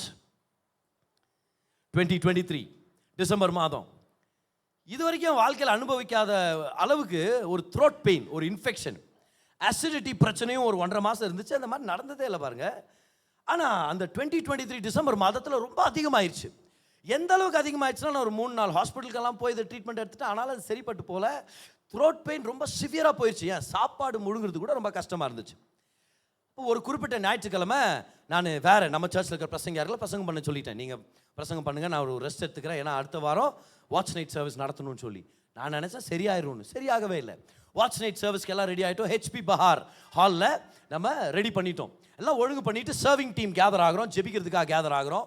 அப்போவும் பயங்கரமான தொண்டை வலி தான் பாருங்கள். ஆனால் நான் டிசைட் பண்ணிட்டேன், ஒன்று கர்த்தருக்காக ஊழியத்துக்காக வந்துட்டோம். எப்பேற்பட்ட வலியோ வேதனையோ பிரச்சனையோ பார்த்துடலாம், ஸ்டேஜ்லேயே பார்த்துடலாம், அது என்ன ஆனாலும் பார்த்துடலாம். வாழ்க்கைன்றது கர்த்தருக்காக, அதனால் பிரசங்கம் பண்ணலான்னு சொல்லி நானும் ரெடி ஆகிட்டேன். எல்லாத்தையும் சொல்கிறேன், டீம்கிட்டே சொல்கிறேன், எல்லாரும் ஜெபம் பண்ணிக்கங்க, என்னுடைய த்ரோட்காக ஜெபம் பண்ணிக்கங்க, கர்த்தர் எனக்கு பலனை தருவார் அப்படின்னு சொல்லி நீங்கள் ஜெபம் பண்ணிங்கன்னு சொல்லி நான் ஜெபம் பண்ணிட்டோம். நான் பிரசங்கத்தை ஆரம்பித்தேன். சூப்பராக நடந்துச்சு. வாட்ச் நைட் சர்வீஸில் அநேகர் ஆசீர்வதிக்கப்பட்டோம். எல்லாரும் வீட்டுக்கு போயிட்டோம். ஒரு 2 நாளுக்கு அப்புறம் தான் நான் யோசிக்கிறேன் பாருங்க, ஆமாம் ஒரு 1.5 மாதமாக இருந்துச்சு அந்த தொண்டை வலினா இல்லவே இல்லை அப்படின்ட்டு. எப்போ போச்சுன்னே தெரில பாருங்க. உண்மையாகவே நான் சொல்கிறேன், அந்த வாட்ச் நைட் சர்வீஸ்லேருந்தே இல்லை, அதை பற்றி மறந்துட்டேன். ஏன்னா என் மனது ஃபுல்லாக என்ன இருந்துச்சு தெரியுமா? தேவ ஜனங்க வர்றாங்க, அத்தனை பேரும் ஆசீர்வதிக்கப்படணும், அத்தனை பேருக்கும் தேவையோடு வந்திருக்கிறாங்க, புது வருஷத்துக்காக ஒரு வார்த்தைக்காக வந்திருக்கிறாங்க, இவங்க எல்லாரும் ஆசீர்வதிக்கப்படணும் ஆண்டவரே. என் வலி அது கிடைக்கணும் ஒரு பக்கம், இனி நான் அதை பற்றி நினைக்கவே மாட்டேன்னு சொல்லி நான் ஒதுங்கினேன் பாருங்க. அந்த நேரத்தில் கர்த்தருடைய சுகத்தை என் வாழ்க்கையில் நான் பார்க்க ஆரம்பித்தேன். I want to give you something to remember. You see, don't focus on your problems only and become self-focused. Look at the people in your life, you are called to serve them. உங்கள் சுற்றிலும் இருக்கிற ஜனங்க எப்பேற்பட்ட சூழ்நிலைகள் இருக்கிறாங்க, அவங்களுக்கு நீங்கள் என்ன சகாயம் பண்ண முடியும்னு சொல்லி நீங்கள் இறங்குங்க. ஏன்னா நீங்கள் சர்வ் பண்ண கற்றுக்கிட்டீங்கன்னா வாழ்க்கையில் ஜெயிக்க கற்றுக்கிட்டீங்கன்னா. அந்த மாதிரி வாழ்க்கைன்றது டென்னிஸ் மாதிரி. எவ்வளோ பேர் விளையாடி இருக்கிறீங்க டென்னிஸு? சரியா பார்த்துருக்கிறீங்களா? அட்லீஸ்ட்டு எனக்கு இது நிறையா புரியறதில்ல, ஆனாலும் ஆனால் புரிஞ்ச மாதிரி பார்ப்பணும். ஆமாம், அதை பாரு அப்படி அடிச்சிடக்கூடாது. கரெக்டாக விசில் ஊதுனார் பார், கரெக்டுன்றோம் நம்ம. ஆனால் சில டைம் புரியாது நமக்கு. டென்னிஸில் அவங்க சொல்கிறாங்க, ஒரு கொட்டேஷன் கொண்டு வராங்க, life is like tennis. If you serve well, you seldom lose. நல்லா சர்வ் பண்ண கற்றுக்கிட்டீங்கன்னா வாழ்க்கையில் நீங்கள் ஜெயத்தை பார்க்க கற்றுக்கிட்டீங்கன்னு அர்த்தம். நல்லா சர்வ் பண்ண கற்றுங்கன்னு உங்களை என்கரேஜ் பண்ணுறேன். உங்கள் பெயின் மத்தியில் சர்வ் பண்ண கற்றுங்க. ஆபிரகாம் இந்த ஊரில் இருக்கிற அத்தனை பேருக்கும் ஜெபிக்கணும், ஜெபிக்கிற ஆண்டவரே, அதுக்கு தானே என்ன அபிஷேகிச்சிருக்கிறீங்க, கண்டிப்பாக ஜெபிக்கிறேன். எதுக்காக ஜெபிக்கிறேன் தெரியுமா? சொல்லுங்க ஆண்டவரே, எல்லாருக்கும் குழந்தை பிறக்கணும்னு ஜெபிக்கிறேன். எனக்கே 24 வருஷம் ஆண்டவரே, இருங்க ஒரு நிமிஷம் உங்கள்கிட்ட பேசுகிறேன், வாங்க எங்கள் ஒரு நிமிஷம். என்ன கதை இது? நான் பண்ணட்டுமா வேண்டாமா? நான் குவாலிஃபைடு இல்லை தானே ஆண்டவரே, எனக்கே அந்த அற்புதம் நடக்கலை, நான் பண்ணலுமா? அப்போ தான் அங்கே தான் ஆண்டவர் நம்மளுக்கு ஒரு பிரின்சிபலை கொண்டு வரார் பாருங்க. தி anointing does not operate based on your experience. நீங்கள் ஒருத்தருக்கு ஜெபிக்க போகும்போது உன் அனுபவத்தை நினச்சி பாருன்னு கர்த்தர் வசனத்தில் சொல்கிறதே இல்லை. சீஷர்களை அபிஷேகம் பண்ணி அனுப்பிடுறார், போ நீ கை வை, வியாதியஸ்தர் மேலே சுகமாவாங்க, போய் ஜெபின்னு கூட சொல்ல, நீ கையை வச்சாலே சுகமாவாங்க. நீ கையை வச்சு உனக்கு அந்த அனுபவம் இருக்குவா என்று யோசித்து பார். அனுபவம் அப்பேற்பட்ட அனுபவம் இல்லாவிட்டால் கையை எடுத்து விட்டு தூரமாய் ஓடி போய் விடு, நீ டிஸ்குவாலிஃபைட் அப்படின்னு கர்த்தர் சொல்லவே இல்லை. நீ போ, அபிஷேகம் வேலை செய்யும். ஹல்லேலூயா. பக்கத்தில் பார்த்து சொல்லுங்கள், அபிஷேகம் வேலை செய்யும் சொல்லுங்கள் பார்க்கலாம். இன்னொருத்தரை பார்த்து சொல்லுங்கள் பார்க்கலாம், தி அனாயிண்டிங் ஒர்க்ஸ்ன்னு சொல்லுங்கள் பார்க்கலாம். The anointing works in Jesus name. Hallelujah. அபிஷேகம் வேலை செய்யும் உங்களுடைய வாழ்க்கையில. See people in need above your problem. Matthew chapter 14 பாருங்க. மத்தேயு 14 அதிகாரம் 11 வசனத்தை பாருங்க. யோவான் ஸ்நானகனுடைய மரணம் அதுக்கப்புறம் நடந்தது பாருங்க இயேசுடைய வாழ்க்கையில். அவர்கிட்ட இருந்தே கற்றுக்குறோம் நம்ம. யோவான் ஸ்நானகனை கொன்றுணும்னு சொல்லி ஒரு அம்மா திட்டம் போடுது. அதே மாதிரி அவங்க பொண்ணு போய் நல்லா டான்ஸ் ஆன உடனே இந்த ராஜா என்ன கேட்குறாரு, உனக்கு என்ன வேணும்னு உடனே இது போய் அவங்க அம்மாட்ட கேட்குது. அவங்க அம்மாவுக்கு யோவான் ஸ்நானகன்னு பிடிக்காது. அதே நான் சொல்லிச்சு, யோவான் ஸ்நானகனுடைய தலையை வெட்டி கொடுக்க சொல்லு அப்படின்னு. இந்த பொண்ணு பாருங்க அதே மாதிரி போய் கேட்டுருது ராஜா கிட்ட. ராஜாவை என்ன பண்ணுறாருன்னா, யோவான் ஸ்நானகன் தலை தானே வேணும், ஏன்னா ஏற்கனவே பிடிச்சி ஜெயிலில் தான் போட்டிருந்தாரு. யோவான் ஸ்நானகன் தேவனுடைய தீர்க்கதரிசி பாருங்க, அருமையான தேவ மனிதன். அவருடைய தலையை வெட்டி ஒரு தட்டில் எடுத்துகிட்டு வந்து கொடுக்குறாங்க பாருங்க. அவருடைய சிரசை ஒரு தாளத்திலே கொண்டு வந்து சிறு பெண்ணுக்கு கொடுத்தார்கள். அவள் அதை தன் தாயினிடத்தில் கொண்டு போனாள். அப்படி வாங்க, தொடர்ந்து வாங்க இந்த வசனங்களுக்கு. அவனுடைய சீஷர்கள் வந்து உடலை எடுத்து அடக்கம் பண்ணி பின்பு போய் அந்த சங்கதியை இயேசுவுக்கு அறிவித்தார்கள். ஏசப்பா, இந்த மாதிரி யோவான் ஸ்நானகனை கொண்டுட்டாங்க, கொடூரமான வகையில் கொண்டுட்டாங்க, தலையை வெட்டி, தேவ மனுஷனை பாருங்க தலையை வெட்டி அவனை கொண்டுட்டாங்க அப்படின்னு. 13 வருஷம் பாருங்க. இயேசு அதை கேட்டு, ஏன்னா இவர் ஒரு கசின் வேற ப்ளஸ் ரொம்ப தெரிஞ்சவர் வேற. இயேசு அதை கேட்டு அவ்விடம் விட்டு படவில் ஏறி வனாந்திரமான ஒரு இடத்துக்கு தனியே போனார். நீங்க சொல்லுங்க என்னத்துக்கு, உங்களுக்கே தெரியுமா இல்லையா? மனசு உடஞ்சு போயிட்டார், வேதனை ஆயிட்டார், போய் ஜெபிக்கலான்னு போனார். இப்படி ஆயிடுச்சே, யோ என் சகோதரன், என் அண்ணன், அவனுக்கு இப்படி ஆயிடுச்சே யோ அப்படின்னு சொல்லி வேதனையில போறாரு, ஜெபிக்கலான்னு போறாரு. அவங்க போற நேரத்தில் என்ன ஆகுது பாருங்க, ஜனங்கள் அதை கேள்விப்பட்டு, இயேசு இங்க இருக்கிறாருன்னு கேள்விப்பட்டு பட்டணங்களிலிருந்து கால்நடையாய் அவரிடத்திற்கு போனார்கள். இப்போ நீங்க சொல்லுங்க, அடுத்த ஸ்டேட்மெண்ட் ஜீசஸ் என்ன பண்ணியிருக்கணும்? அவங்களை பார்த்து என்ன பண்ணியிருக்கணும் சொல்லுங்க பார்க்கலாம். இதோ பாருங்க, ரொம்ப மனசு கஷ்டமாகுதுங்க எனக்கு. நாங்கள் சிஸ்டர் ப்ளீஸ் போங்க, வீட்டுக்கு போங்க, நான் சொல்லி அனுப்புகிறேன், எல்லாருக்கும் வாட்ஸ்அப்பில் மெசேஜ் அனுப்புகிறேன், சரியா? இல்லைனா ஒரு ஆப்ஷன் தரேன் நான். பேதுரு நீ பிரசங்கம் பண்ண பேதுரு, நான் போய் அழுறேன் நான் இல்லை யோவான் பண்ணுவார். எத்தனை பேருக்கு யோவான் வேணும்? யோவான் குரூப்பெல்லாம் அங்கே போங்க. பிலிப்பெல்லாம் அங்கே போங்க. பிலிப் போங்க, தம்பி பேர் நான் திலீப்பா, பிலிப் கூட போ. அடுப்போ நீ என்னப்பா பேதுரு குரூப்பா, பேதுரு வந்து பார்க்க வா, காதை வெட்டாரு பாரு இப்போ உனக்கு, எல்லாம் வாங்க நான் போகிறேன், என்ன விட்டுருங்க. தோணுமா இல்லையா நமக்கு?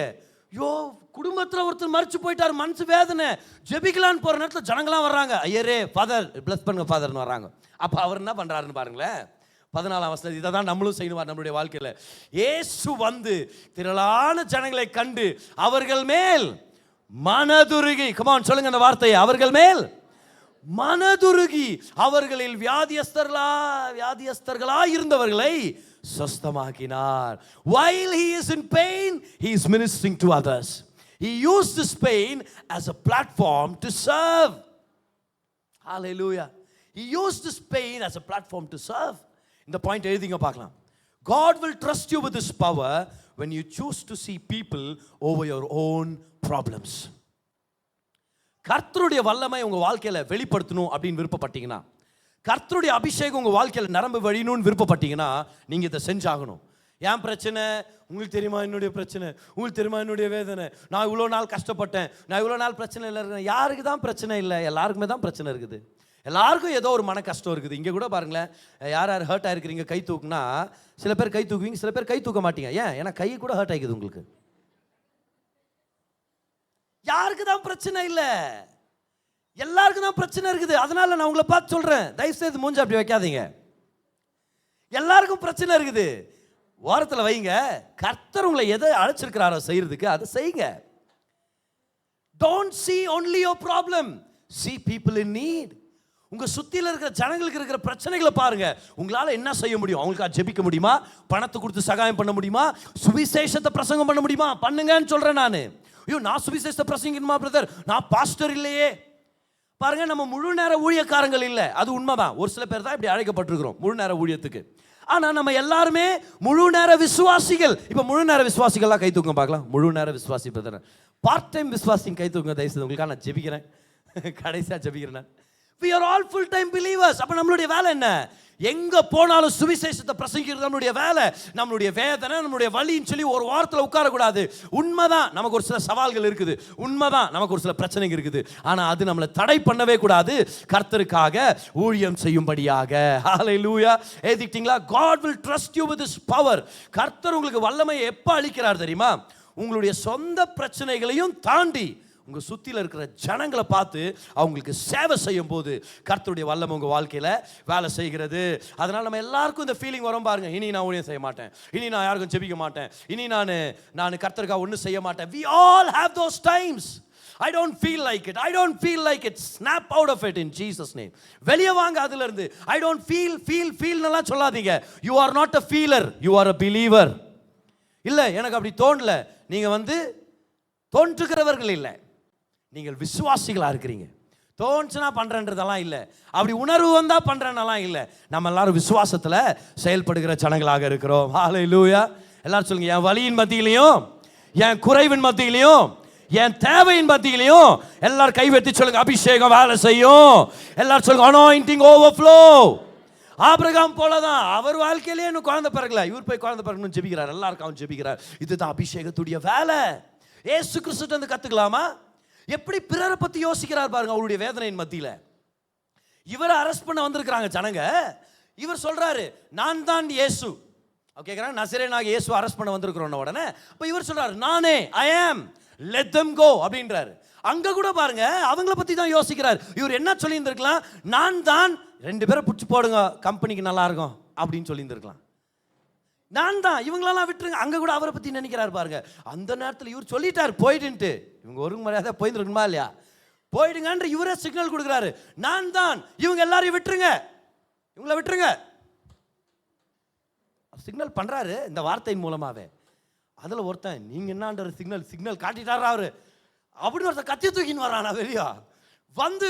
அங்க ஒருத்தன் பேர் மால்கஸ் பாரு, அவனுக்கு காதை வெட்டி விட்டுறாரு. அப்படியே ஏன் பேர் அவ்வளவு கேவலமா இருந்துச்சு அதனால இல்லை, ஒரு வெறித்தனம், ஏதாவது கர்த்தருக்காக தான் செய்யணும் நான் அப்படின்ட்டு அப்படியே காதை வெட்டி விட்டு.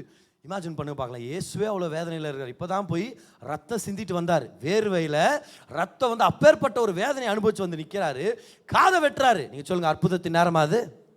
இயேசுவே ஏதாவது அற்புதம் பண்ணுங்க இயேசுவே. நான் என்ன சொல்ல தோணும் நமக்கு, இது அற்புதத்தின் நேரம் இல்லை, இது வேதனை நேரம். நானே கஷ்டத்தை இருக்கிறேன், காது வெட்டப்பட்டாச்சு, மூக்கு வெட்டப்பட்டாச்சு, யாரும் என்கிட்ட வராதிங்க, சரியா, அவன் ஹாஸ்பிட்டலுக்கு ஏஞ்சி போடுங்க அப்படின்னு சொல்லியிருந்துருக்கலாம். ஆனால் ஜீசஸ் அந்த காதை எடுத்து அவனுக்கு ஓட்ட வச்சு அற்புதத்தை கொடுத்து அவனை வீட்டுக்கு அனுப்புறாரு. அவருடைய வேதனையின் மத்தியில் அவர் சகாயம் பண்ணுறவராக இருக்கிறார்.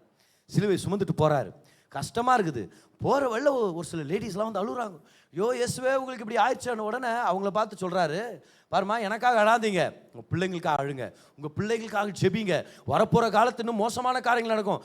அங்கே கூட அவரை பற்றி நினைக்கல, அவங்கள பற்றி நினச்சுன்னுக்கிறாரு. He is not concerned about his own pain. He is concerned about the people around him. சிலுவையில் பாருங்க அவருக்கு ஆணி அடிக்கிறாங்க.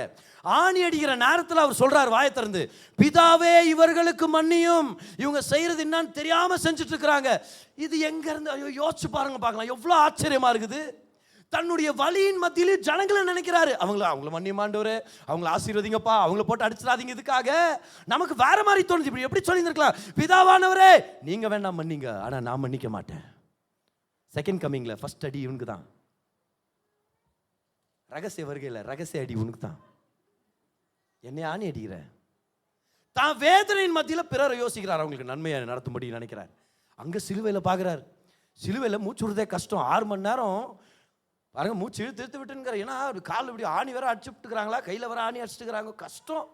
6 மணி நேரம் சிலுவையில் தொங்கிட்டு இருக்கிறார். அதில் பக்கத்தில் இருக்கிறவன் வேற நடுவில் வர, நான் பேசிக்கிறேன்ற மாதிரி அவன் சொல்றான், ஆண்டவரே உங்க ராஜ்யத்தில் வரும்போது என்ன கொஞ்சம் நினைச்சு பாருங்க அப்படின்னு. இமேஜின் பண்ணுங்க, இவரே வேதனையில் இருக்கிறாரு, அதில் அவன் வேற நைஸா நானும் உங்க கூட வந்துட்டுமா பரலோகத்துக்குன்னு. இவ்வளோ நாள் தான் பண்ண அட்டூழியம் என்ன, இவ்வளோ நாள் தான் பண்ண திருட்டுத்தனம் என்ன, அவர் கல்லன்னு போட்டிருக்குது. அவ்வளோ பிரச்சனைகளை பண்ணிவிட்டு ஜீசஸை பார்த்து ஆண்டவரேன்ன உடனே இயேசு எப்படி ரெஸ்பாண்ட் பண்றாரு பாருங்க. அந்த வேதனையின் மத்தியில் மூச்சுறதுக்கே கஷ்டப்படும் போது கூட கால் ஊன்றி மேலே வந்து அவனை பார்த்து பேசுறாரு, இன்னைக்கு நீ என் கூட பரதீசியில் இருப்ப அப்படின்னா. தான் வேதனையை ஒரு எக்ஸ்கியூஸா சொல்லி அடுத்தவங்களுக்கு சேவை செய்யாம அவர் போகவே இல்லை. அவர் சொல்லவே இல்லை, இன்னைக்கு பார்த்து பேசுறேடா, இன்னைக்கு ஆவாதரா மகன், இன்னைக்கு வந்து ரொம்ப கஷ்டத்துக்கிறேன், நான் உயிர் தெரிந்த பிறகு வா ட்ரை பண்றேன் நான் சொல்லவே இல்லை. என் வேதனையின் மத்தியிலே நான் உனக்கு சேவை செய்கிறேன். எத்தனை பேர் அந்த தீர்மானத்தை இன்னைக்கு எடுக்கிறீங்க? இன்னைக்கு தேவனுக்கு முன்பதாக you might be going through a terrible time in your life, you may be waiting on God for a few promises, but that should not stop you from flowing in your anointing. நீங்க ஒரு சில அற்புதங்களுக்காக காத்திருக்கிறது உண்மையா இருக்கலாம், ஒரு சில சூழ்நிலைகள் மாற வேண்டியது உண்மைதான். ஆனா இந்த காத்திருக்கிற நேரத்தில் கர்த்தர் உங்க மூலமா பிறருக்கு செய்ய வேண்டியதை செய்யறதுக்கு நீங்க அனுமதி கொடுக்கணும், நீங்க ஒத்துக்கணும். என் கர்த்தர் என் மூலமாக வேலை செய்வார். எல்லாரும் கை உயர்த்துங்க, எல்லாரும் சொல்லுங்க, என் மேல இருக்கிற அபிஷேகம் என்னுடைய அனுபவத்தை பார்த்து வேலை செய்யறது இல்ல.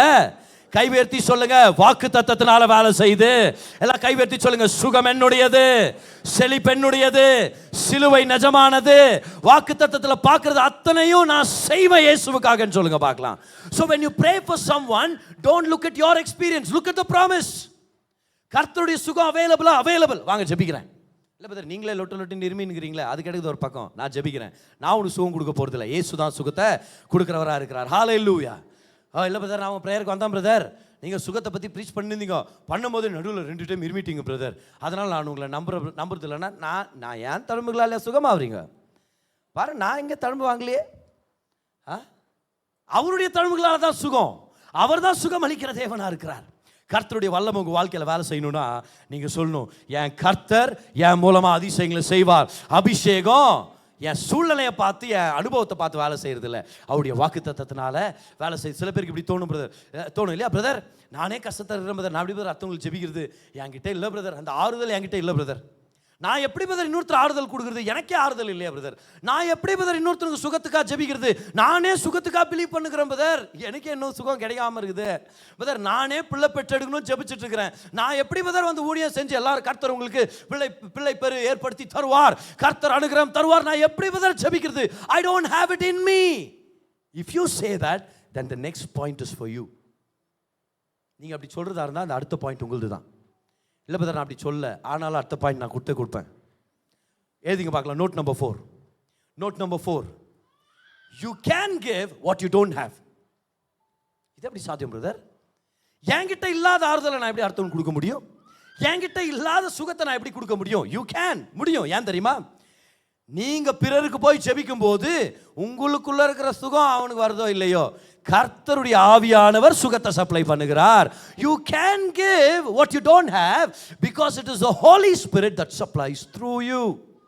ஆவியானவர் உங்க மூலமா சப்ளை பண்ணுகிறார், அதை அளிக்கிறார். பாருங்க, உங்களிடம் இல்லாததை கூட உங்களால் கொடுக்க முடியும் ஊழியத்தின் நேரத்தில், உங்க அபிஷேகத்தை நீங்க செயல்படுத்துகிற நேரத்தில். ஏனென்றால் பரிசுத்த ஆவியானவரே உங்கள் மூலமாக எல்லாவித தேவைகளையும் சந்திக்கிறார், எல்லாவற்றையும் அவர் அளிக்கிறார். ஒரு நாள் எலிசாக்கிட்ட கேட்குறாரு, என் கூட இவ்வளோ நாள் இருந்திருக்கிற எலிசா, கிட்டத்தட்ட 13 வருஷம் இருந்தார் பாருங்க எலியா கூட, உனக்கு என்ன வேணும் கேளுன்னு உடனே அப்போ எலிசா கேட்குறாரு, உங்ககிட்ட இருக்கிற அபிஷேகத்துடைய ரெட்டிப்பான பங்கு எனக்கு வேணும், டபுள் எனக்கு வேணும் அப்படின்றாரு. இப்போ கேட்குறதுக்கு நம்மளுக்கும் எப்படி இருக்குது, பா என்ன மாதிரி கேட்டார் பாரு, சூப்பராக கேட்டார் பாரு. ஆனால் அதில் ஒரு ரெவலேஷன் இருக்குது. ஏன் தெரியுமா? ஒருத்தர்கிட்ட ஒன்று கேட்டிங்கன்னா அவர்கிட்ட இருக்கிறது நீங்கள் கேட்கலாம், அவர் கொடுப்பார். இல்லாதது கேட்டால் எப்படி தருவார்? இமேஜின் பண்ணுங்கள், உங்கள்கிட்ட 100 ரூபா ஆகுது, உங்கள் ஃப்ரெண்டுகிட்ட கேட்குறேன், என்ன இது வேணுமாடா, பணம் எதுனா வேணுமாடா, என்கிட்ட 100 ரூபா ஆகுதுரா அப்படின்றீங்க. அப்போ அவங்க ஃப்ரெண்டு சொல்கிறான், ஆமாம் 100 ரூபா ஆகுதா, அப்போ எனக்கு 200 ரூபா வேணும்டானா என்ன இருக்கும் உங்களுக்கு? கோவம் வருமா இல்லையா? 1 ரூபா கூட இல்லை, போயிட்டு நான் அந்த பக்கம் பேசாத என்கிட்ட வரும். என்கிட்ட 100 ரூபா ஆகுதுன்னு சொல்லிட்டேனா இல்லையா? அவங்ககிட்ட 200 ரூபா கேட்டா நான் எங்கேன்னு தருவேன் நான்? இந்த கதை தான் எலியா கிட்ட. உனக்கு என்ன வேணும் எலிசா சொல்கிறாரு, உங்ககிட்ட இருக்குது, ஆமாம் அது வேணுமா, அது இல்லை டபுள் வேணும் எனக்குன்னா. எலியா சொல்கிறாரு கிடைக்கும்ன்றாரு. கஷ்டம்தான் ஆனால் கிடைக்கும். நான் எடுத்துக்கொள்ளும் போது நீ பார்த்தனா அது உனக்கு கொடுக்கப்படும். எங்கிருந்து கொடுக்கப்படும்? என்கிட்ட இருந்து இல்லை, என்னை அபிஷேகிச்சு அழைத்த அதே தேவனிடத்துல இருந்து உனக்கு கொடுக்கப்படும். எல்லாரும் கைவேற்றி சொல்லுங்க, என்கிட்ட இல்லைனாலும் நான் கொடுக்க முடியும். சொல்லுங்க, என் மூலமாக ஆவியானவர் தருவார். கை தட்டி கர்த்தருக்கு ஒரு நன்றி செலுத்துங்க பார்க்கலாம். அதனால இனி இப்படி சொல்லக்கூடாது, என்கிட்டயே ஆறுதல் இல்லை நான் எப்படி ஆறுதல் பத்துறது, என்கிட்டயே சுகம் இல்லை நான் எப்படி சுகம் கொடுக்குறது, பிரதர் என்கிட்டயே நிறைய விதமான இந்த ஆவிக்கிற விஷயங்கள்லாம் இல்லை நான் எப்படி பிரதர் அர்த்தனுக்கு ஜெபிக்குது, அப்படி சொல்லாதீங்க. நீங்க ஜெபம் பண்ணுங்க. பரிசுத்த ஆவியானவர் லிமிட் இல்லாதவர், அவர்கிட்ட இல்லைன்னு எதுவுமே இல்லை. அவர் எல்லா வித சௌகரியங்களையும் நீங்க யாருக்கா ஜெபிக்கிறீங்களோ அவங்களுக்கு ஏற்படுத்தி கொடுப்பார். ஹல்லேலூயா. 5 நோட்ஸ் உங்களுக்கு கொடுக்குறேன்னு சொன்னேன். அதுல note number 1, don't let your pain become an excuse. Use it as a platform to serve others. உங்க வலியை ஒரு சாக்காக பயன்படுத்திக்காதீங்க, அது ஒரு மேடையா பயன்படுத்திக்கங்கன்னு சொல்றேன் நான். ரெண்டாவது, உங்க வலியிலிருந்து நீங்க மிக சீக்கிரமா வெளியே வரணும்னு விருப்பப்பட்டீங்கன்னா அதுக்கான சுலபமான ஈஸியான வழி, குவிக்கஸ்ட் வே என்னன்னா அடுத்தவங்களுக்கு சேவை செய்யறது. when you begin to serve others. மூணாவது நோட் நம்ம பார்த்தோம் இன்னைக்கு, God will trust you with his power. கர்த்தர் உங்களுக்கு வல்லமையை உங்களுக்கு தருவார். எப்போ தருவார்? உங்க சொந்த பிரச்சனைகளை விட மற்றவர்களுக்கு முன்னுரிமை கொடுக்க நீங்கள் தேர்ந்தெடுக்கும் போது, நான் என் வழி என் பிரச்சனைன்னு சொல்லி ஓரமாக உட்காராம யாருக்கு சகாயம் பண்ணலாம், யாருக்கு ஜெபிக்கலாம், யாருக்கு சேவை செய்யலாம்னு இறங்கும் போது கர்த்தருடைய வல்லமையை உங்களுக்கு தருகிறார். He will trust you with His power. And number four, you can give what you don't have because it is the Holy Spirit that supplies through you. Hallelujah. அஞ்சாவது மிக முக்கியமான ஒரு பாயிண்ட் பாருங்க. உங்க வாழ்க்கையில நீங்க ஊழியம் செய்யும் போது, பிறருக்காக ஜெபிக்கும் போது, நீங்க சுவிசேஷத்தை பிரசங்கிக்கும் போது, உங்க வாழ்க்கையில் அநேகருக்கு ஆசீர்வாதமா இருக்கும்னு சொல்லி தீர்மானம் எடுக்கும் போது, இதை நல்லா ஞாபகம் வச்சுங்க. உங்க சொந்த அனுபவத்தை பார்த்து உங்க பிரசங்கத்தை லிமிட் பண்ணிடாதீங்க. உங்க சொந்த அனுபவத்தை வச்சு நீங்க அறிவிக்கிறத மட்டுப்படுத்திடாதீங்க. அப்படின்னா, எனக்கு இன்னும் சுகம் கிடைக்கல, இது வரைக்கும் நான் ஜெபம் பண்ணி கேன்சர் சுகமாகல, அதனால யாராவது கேன்சரோட வந்தாங்கன்னா நான் ஜெபிக்க மாட்டேன் அப்படி சொல்லக்கூடாது. இது வரைக்கும் என் அனுபவத்தில் நான் இப்பேற்பட்ட நன்மையை பார்க்கல, அதனால அப்பேற்பட்ட தேவையோட யாராவது வந்தாங்கன்னா அவங்கள நான் ரிஜெக்ட் பண்ணிடுவேன்னு சொல்லக்கூடாது. Don't look at your experience, you check the gospel. சுவிசேஷத்தில் கேன்சர் கட்டி மறையிறதுக்கான வாய்ப்பு இருக்குதுன்னா அப்போ நான் ஜெபிப்பேன். இல்லை பிரதர், உங்களுக்கே பிளட் ப்ரெஷரு, இது எப்போ சுகமாகும் அப்படின்னு யாரையாவது பார்த்து நீங்கள் கேட்டுட்டு உங்கள் சுகத்தை நீங்கள் இழந்துடக்கூடாது. என்ன பண்ணணும் தெரியுமா? ஜெபிக்கிற மனிதன் தன்னுடைய அனுபவத்தை பார்த்து தன்னுடைய அபிஷேகத்தை மனதளவில் லிமிட் பண்ணிடவே கூடாது. Preach the gospel, not your experience. Preach the gospel, not your experience. உங்க அனுபவத்திலிருந்து நல்ல நல்ல பாடங்களை சொல்லி தரலாம். உங்க அனுபவத்திலிருந்து சுவாரஸ்யமான விஷயங்களை நீங்க பகிர்ந்துக்கலாம். உங்க அனுபவத்திலிருந்து ஒரு சில விசுவாச கோட்பாடுகளை நீங்க கொண்டு வரலாம். ஆனா உங்க அனுபவத்தை சார்ந்து உங்க பிரசங்கம் இருக்கக்கூடாது. அப்படின்னா, நான் இங்க வந்து பிரசங்கம் பண்ணும்போது கர்த்தருடைய நல்ல சத்தியங்களை எடுத்து உங்களுக்கு நான் பிரசங்கம் பண்றேன். பிரசங்கம் பண்ணும்போது இந்த பிரசங்கத்தின் மத்தியில எனக்கு இந்த ஆசீர்வாதம்லாம் நடந்துருச்சா அப்படின்னு ஒன்னொன்னா பார்த்து நான் பிரசங்கம் பண்ண வரவே இல்லை. சுவிசேஷத்தில் இந்த ஆசீர்வாதத்துக்கு இடம் இருக்குதா, அதை ஒவ்வொன்றா பார்த்து நான் உங்களுக்கு பிரசங்கம் பண்ணிட்டு இருக்கிறேன். என் அனுபவத்தினால சுவிசேஷ செய்தியை நான் மட்டுப்படுத்திடக்கூடாது. Preach the gospel, not your experience. இயேசு கிறிஸ்துவுடைய வருகை நம்ம பிரசங்கிக்கிறோம், அதை பார்த்துட்டா பிரசங்கிக்கிறோம், இனி பார்க்க போறோம்னு பிரசங்கிக்கிறோம், சுகத்துக்காக பிரசங்கிக்கிறோம். ஏன்? சுகத்தை பார்த்ததுனால இல்ல, வேதத்தில் அதை தெளிவாக பார்த்ததுனால நம்ம அந்த சுகத்தை பிரசங்கிக்கிறோம். We don't preach the experience, we preach the gospel. வேதத்தில் மோசே பாலும் தேனும் ஓடுற தேசத்துக்கு கர்த்தர்களை கொண்டு போறாரு, பிரசங்கம் பண்ணாரு. அவர் போனாரா? போய் 1 லிட்டர் பால் வாங்கிட்டு வந்தாரா? அங்கே போய் அங்கே தேனை டேஸ்ட் பண்ணிட்டு வந்தாரா? போவே இல்லை உள்ளவர். ஆனால் பிரசங்கம் பண்றாரு. ஏன்? ஏன்னா வாக்கு பண்ண தேவன் உண்மையுள்ளவர். எல்லாம் சொல்லுங்க பார்க்கலாம். Not by experience but by the promise. இதை நீங்க எக்ஸ்பீரியன்ஸ் பண்ணிட்டீங்களா? நான் பண்ணுவேன்றேன். நான் வேதத்தில் இருக்கிற அத்தனை எக்ஸ்பீரியன்ஸ் பண்ணுவேன். உங்கள்கிட்ட ஆனஸ்டா சொல்றேன், ஒரு சில விஷயங்கள், ஒரு சில அற்புதங்களுக்காக நானும் காத்திருக்கிறேன். அதுக்குன்னு கர்த்தர் அற்புதர்னு நான் பிரசங்கம் பண்றதை நான் தடை செய்ய போறதில்ல. நான் தைரியமா பிரசங்க போறேன். ஒரு சில பிரேக் த்ரூஸ் எனக்கு தேவைப்படுது, அதுக்கு நான் பிரசங்கத்தை நான் கம்மி பண்ண போறதில்ல. ஓகே, கர்த்தருடைய வார்த்தையிலிருந்து எடுத்து நான் பிரசங்கம் பண்ணிட்டே நான் போக போறேன். ஏன்னா சுவிசேஷம் தான் நம்மளுக்கு வெற்றியை கொண்டு வர போகுது, ஒரு மனுஷனுடைய அனுபவம் இல்லை. It's the gospel that will free you. வேதத்தில் அதிகமாக திருமணத்தை பற்றி நமக்கு டீட்டெயில்ஸை கொடுத்து டைரக்ஷன்ஸை கொடுத்தது யாரு? அப்போஸ்தலர் பவுல். பவுல் கல்யாணம் ஆயிடுச்சா? அவர் சொல்றாரு, நீங்களே என்ன மாதிரி சிங்கிளாகவே இருந்துட்டீங்கன்னா ரொம்ப நல்லது, ஆனால் சில பேர் கல்யாணம் பண்ணிட்டீங்க, அதனால உங்கள்கிட்ட நான் சொல்கிறேன்னு சொல்லிட்டு ஒரு சில லெசன்ஸ் எடுப்பார். இப்போ பவுலுக்கே கல்யாணத்துடைய எக்ஸ்பீரியன்ஸ் இல்லை, ஆனால் பவுல் திருமண வாழ்க்கையை பற்றி அழகாக எக்ஸ்பிளைன் பண்ணிட்டு போகிறார். காரணம் என்னது? He goes by revelation, not by experience. வெளிப்பாட்டுகள் மூலமாக கர்த்தர் வேலை செய்கிறார். வில்லியம் சீமோர் அப்படின்ற ஒரு அசூசா ஸ்ட்ரீட் ரிவைவல்ல கர்த்தரால் பயன்படுத்தப்பட்டவர். இந்த வில்லியம் சீமோர் அப்படின்ற ஒரு ஆப்பிரிக்கன் அமெரிக்கன். இவர் கண்ணு ஒரு பக்கம் வியாதினால அது அந்த கண் பார்வை இழந்ததுனால கண்ணில் ஒரு பேட்ச் போட்டிருப்பார் பாருங்க. ஒரு ஐ பேட்ச் போட்டுட்டு ஒரு பாலடைஞ்ச ஒரு கட்டடம், அந்த கட்டடத்தில் போய் ஒரு பலகையில் செஞ்ச ஒரு பாக்ஸ், அந்த பாக்ஸ் பின்னாடி உட்கார்ந்து அழுதார். ஆவியானுடைய அபிஷேகம் எங்க சந்ததிக்கு வேணும் அழுது ஜெபிச்சார். இவர் ஜெபிக்கிறத பாட்டு ஒருத்தர் 2 பேர் வந்தாங்க. அப்புறம் பார்த்தா 100 கணக்கில் ஜனங்க வர ஆரம்பிச்சாங்க. வர்ற ஜனங்கள்ல நிறைய பேர் அபிஷேகத்துல நிரம்பி அந்நிய பாஷையில பேசுவாங்க. ஆனா உங்களுக்கு தெரியுமா, ஆரம்ப காலத்துல வில்லியம் சீமோருக்கே இன்னும் அபிஷேகம் கிடைக்கல. அவர் ஜெபிச்சுட்டே இருப்பாரு, ஆண்டவரே அபிஷேகத்தை ஊற்றும், எங்க மேல அபிஷேகத்தை ஊற்றும், அந்நிய பாஷையின் வரத்தை கொடுங்க ஜெபிப்பாரு. இவர் இன்னும் பேச ஆரம்பிக்கல, ஆனா வாஞ்சு அப்படியே இருக்குது. இவர் இன்னும் அபிஷேகத்துல நிரம்பல, ஆனா ஊழியத்தை விட்டு ஒரு போகவே இல்லை பாருங்க. இவர் சொல்லவே இல்லை, நானே இன்னும் பேசல, நான் போயிட்டு வரேன், வேற யாராவது நத்துங்கன்னு சொல்லவே இல்லை. நான் ஜெபிச்சுட்டே இருப்பேன், பிரசங்கிச்சுட்டே இருப்பேன். என்ன நடந்துச்சு? ஒரு சில நாட்கள்ல அவரும் அந்நிய பாஷையில பேச ஆரம்பிச்சார். இன்னைக்கு the father of modern Pentecostalism யாரு? William Seymour. மாடர்ன் பென்டெகாஸ்டல்ஸ், இப்போ நம்ம சொல்கிறோம்ல பெந்தகோஸ்தே ஜனங்கன்னு சொல்லி, ஆவின் அபிஷேகத்தை பெற்று அந்நிய பாஷையில் பேசுகிற ஒரு புது சந்ததி அப்போ நடந்தது ஆதி சபையில். அதை நம்ம இழந்துட்டோம். திரும்பவும் அதை ரிவைவ் பண்ணி கொண்டு வந்தது யாரு? வில்லியம் சீமோர், அவருடைய தலைமைத்துவம் அப்படின்னு சொல்கிறாங்க. எப்படி நடந்துச்சு? அவருக்கே கிடைக்கலன்னு அவர் எந்திரிச்சு வீட்டுக்கு போல, கிடைக்கல, ஆனா வாக்கு தத்துவம் இருக்குது. ஆமென். நான் இன்னும் பார்க்கல, ஆனா வாக்கு தத்துவத்தில் கர்த்தர் காண்பிச்சிருக்கிறார். அப்ப நான் பார்த்ததுனால பிரசங்கிக்க மாட்டேன், வாக்கு தத்துவத்தினால பிரசங்கிக்கிறேன். நான் அதை என் வாழ்க்கையில பார்த்தனோ இல்லையோ, வாக்கு தத்துவத்தில் பார்க்கறதுனால நான் பிரசங்கிக்கிறேன். ஆபிரகாமுடைய பிரின்சிபல் தான். எனக்கே இன்னும் குழந்தை பிறக்கல, ஆனாலும் ஜெபிப்பேன் நான். ஏன்னா என் கர்த்தர் அற்புதர். அவர் நிச்சயமா வாக்கு பண்ணார்னா அது செய்து முடிக்க வல்லவரா இருக்கிறார். அதனால இந்த முடிவில் நான் உங்கள்கிட்ட சொல்றேன் பாருங்க. யோபு 42 அதிகாரம் அதோடைய 10ஆம் வசனத்தை நம்ம பார்க்கிறோம்.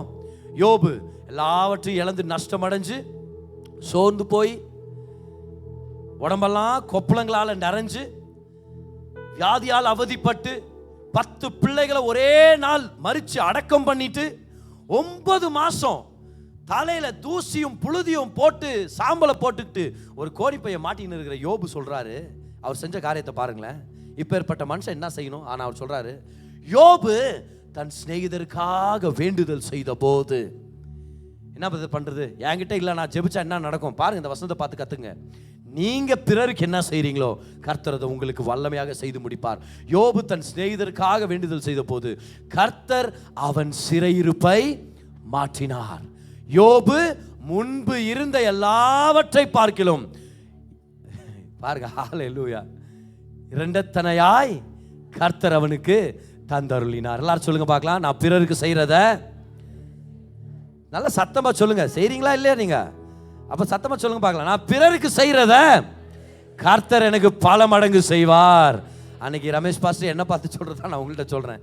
அவர் சொன்னார் இல்லையா, என் கிரேசு நீ பிரசங்கம் பண்ணி அநேகருடைய வாழ்க்கை மாறுது, தரித்திரர்கள் ஐஸ்வர்யவான்களா மாறுறாங்க, அத்தனை பேருடைய வாழ்க்கை நல்லா இருக்குதுன்னா பிரசங்கத்தை கேட்டு அவங்கள கர்த்தர் வாழ வைக்கிறாருன்னா பிரசங்கிக்கிற உன்னை கர்த்தர் கைவிட்டுருவாரா? உன்னையும் வாழ வைப்பாருன்னு சொல்லி அதே பிரின்சிபல் தான் பாருங்க இந்த இடத்துல.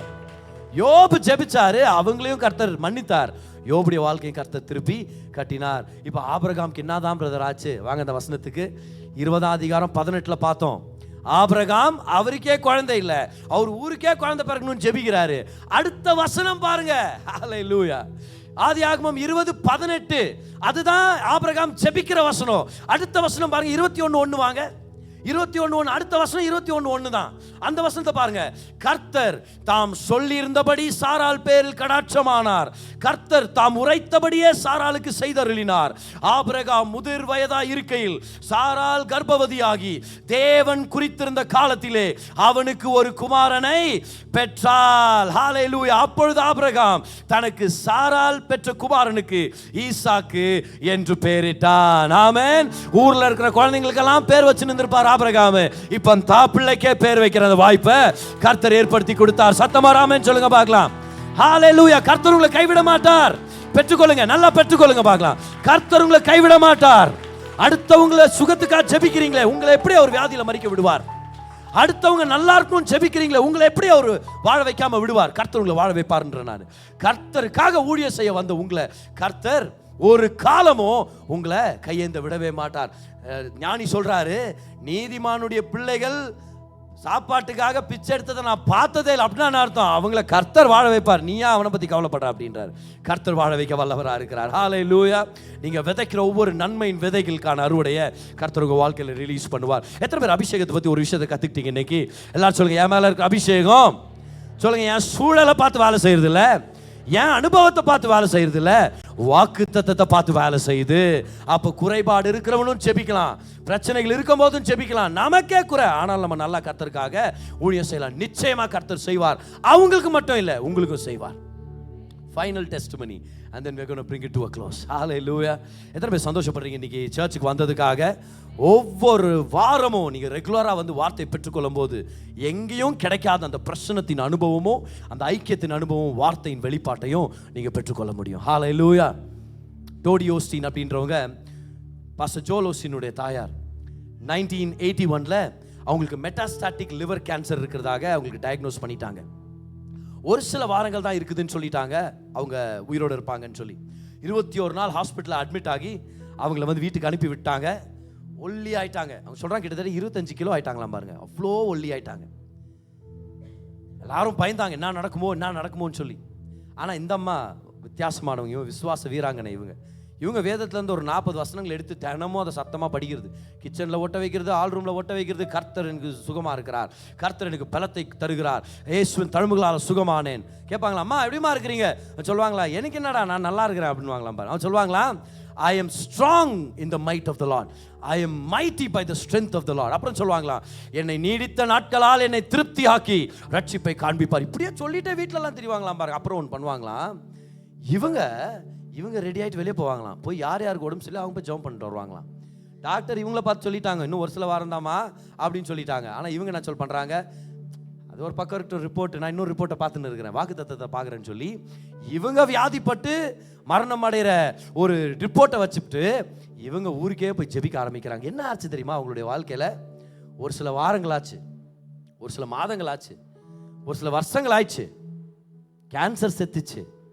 இந்த அம்மா பல வருஷம் வாழ்ந்து அவங்க சொல்லிட்ட பிறகு பாருங்க, 1981 சொன்னாங்க, 2025 ஜூலை மாதத்தில் அவங்க இறந்து போனாங்க. ஆனால் 92 வயசு பாருங்க. டாக்டர் சொல்லி அந்த சொன்ன டாக்டர் உயிரோடு இருக்கிறாரு நம்மளுக்கு தெரியல, அவர் நல்லா இருக்கட்டும். ஆனால் நான் சொல்கிறேன் பாருங்க, கேன்சர் ஒன்றும் இல்லாமல் போயிடுச்சு. கர்த்தர் அவங்கள காப்பாற்றி வழி நடத்தினார். அவங்க கணவரை விட அதிக நாட்கள் வாழ்ந்து ஆண்டுடைய சமூகத்தில் போய் சேர்ந்தார். என்ன செஞ்சாங்க இவங்க கேன்சர் மத்தியில் அடுத்தவங்களுக்கு போய் ஜெபிக்கிறது. இதனால என்ன சொல்றாங்கன்னா, என் அபிஷேகம் என் மேல இருக்குதுல்ல, இது என் சூழ்நிலையை பார்த்து வேலை செய்யறது இல்ல, வாக்கு தத்தத்தினால வேலை செய்யுது. நான் பிறருக்காக செய்யறத கர்த்தர் எனக்காக நிச்சயமாக செய்வார். எத்தனை பேர் நம்புறீங்க? அதை கை உயர்த்தி பெற்றுக்கொள்ளுங்க பார்க்கலாம். அபிஷேகம் உண்மையானது. நீங்க அபிஷேகம் பெற்றுக்கொண்டது உண்மையானது. அபிஷேகம் உங்க வாழ்க்கையில வேலை செய்யும். அந்த அபிஷேகத்தை லிமிட் பண்ணிராதீங்க, எதிர்பாருங்க, விசுவாசிங்க. எல்லாரும் சொல்லுங்க, அபிஷேகம் வேலை செய்யும் சொல்லுங்க பார்க்கலாம். சூழலை பார்த்து சோர்ந்து போயிடாதீங்க, குறைவை பார்த்து டிஸ்குவாலிஃபை பண்ணிக்காதீங்க, உங்களுடைய பாவங்களை பார்த்து நீங்க டிஸ்குவாலிஃபை பண்ணிக்காதீங்க. அபிஷேகம் கிடைச்சது இயேசுவின் ரத்தத்தினால. அபிஷேகம் வேலை செய்யறது அவரை விசுவாசிக்கிறதுனால. தைரியமா வேலை செய்யுங்க, தைரியமா ஜெபிங்க, தைரியமா எதிர்பாருங்க. உங்களை அழைச்ச தேவன் உண்மையுள்ளவர், அபிஷேகிச்சவர் உண்மையுள்ளவர். உங்களை வாழ வைக்காம விட மாட்டார்னு சொல்றேன் நான், உங்களை உயர்த்தாம விட மாட்டார். எத்தனை பேர் நம்புறீங்க? நல்ல கைகளை தட்டி ஒரு நன்றி செலுத்தலாம் அவருக்கு இந்த நேரத்தில். அவர் நல்லவர், அவர் வாழ வைப்பார், அவர் உயர்த்துவார். ஆமென், ஹalleluya. என்ன ஒரு அருமையான வார்த்தை. தேவன் தம்முடைய ஜனங்களுக்கு சுகத்தை கொடுக்கும்படி, செழிப்பை கொண்டு வரும்படி, சமாதானத்தை கொடுக்கும்படி அவருடைய பிரசங்கிக்கப்பட்ட வார்த்தையை பயன்படுத்துறார். இந்த பிரசங்கம் உங்களுக்கு ஒரு தீர்க்க தரிசனமான வார்த்தை கொண்டு வந்திருக்கோம் அப்படின்னு சொல்லி நான் நம்புறேன். உங்களுடைய தேவைக்கேற்ற மாதிரி கர்த்தர் உங்களோட பேசியிருப்பார், உங்களை பலப்படுத்தி இருப்பார். நம்ம ஜெபிக்க போறோம். அதுக்கு முன்னாடி இந்த விஷயங்களை ஞாபகம் வச்சுங்க. தேவன் நல்லவர், அவர் உங்க மேல கிருபையா இருக்கிறார். நீங்க நல்லா இருக்கணும்னு சொல்லி அவர் விருப்பப்படுறார். உங்க வாழ்க்கையில நடக்கிற சகல காரியங்களையும் நன்மைக்கு எதுவாக அவர் திருப்பிட்டு இருக்கிறார். வாங்க ஜெபிக்கலாம். பிதாவே, உங்க தயவுக்காக நன்றி செலுத்துறோம். இந்த செய்தியை கேட்ட உங்க பிள்ளையை நீங்க தொடுங்க, ஆசீர்வதிங்க, நன்மையால நிரப்புங்க, பலத்தால நிரப்புங்க. அவங்களுக்கு என்ன தேவை இருக்குதுன்னு உங்களுக்கு தெரியும் ஆண்டவரே. மகிமையின் ஐஸ்வர்யத்தின்படி அந்த தேவைகளை சந்திங்க. குடும்பங்களை ஆசீர்வதிங்க, வழி நடத்துங்க, தொழில் ஆசீர்வதிங்க. ஒரு நன்மையிலும் குறைபடாதபடிக்கு நிறைவான ஆசீர்வாதங்களால் நிரப்புங்க. இன்னும் பல நன்மையான காரியங்களை செய்வீங்கன்னு எதிர்பார்க்கிறோம். பலப்படுத்துங்க. இயேசுவின் நாமத்தில் ஜெபிக்கிறோம் பிதாவே. ஆமென், ஆமென்.